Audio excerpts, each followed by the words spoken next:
இவன் சொன்னான் அவன் சொன்னான்னு படம் பாக்குறது இருக்கே, நிறைய பேரு இப்ப ரீசெண்டா சில மலையாளம் மூவிஸ்லாம் பார்க்க சொன்னாங்க. ஐயோ! என்ன மாரி படம்? வேற லெவல் படம்டா. ப்ரோ வேற லெவல் ப்ரோ. செம்மையா இருக்கு. என்ன மேக்கிங் வேற லெவல். அதாவது அவங்கள மாதிரி இங்க யோசிக்க மாட்டேங்கிறாங்க.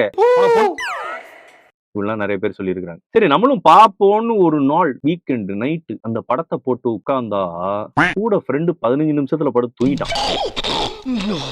நான் வந்து சரி ஓகே நான் ஒரு சினிமா லவர் அப்படிங்கறதுனால, அதுவும் வேர்ல்டு மூவி லவர் அப்படிங்கறதுனால அப்படியே பார்த்துக்கிட்டே இருக்கிறேன். மெதுவா போகுது போகுது போகுது போகுது போகுது.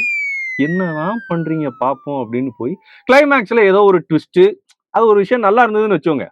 எனக்கு என்ன டவுட்னா இந்த மாதிரி ஒரு படத்தை தமிழ்ல எடுத்தாங்கன்னா நம்ம பாப்போமா? பார்க்க மாட்டோம். ஊன்னு ஏதாவது சொல்லிட்டே இருப்போம். என்ன இவ்வளவு ஸ்லோவா போகுது, லேகா இருக்குது, ஸ்கிரீன் பிளேல ட்விஸ்ட் இருந்திருக்கலாம், பிஸ்ட் இருந்திருக்கலாம், என்னென்னவோ சொல்லுவோம்.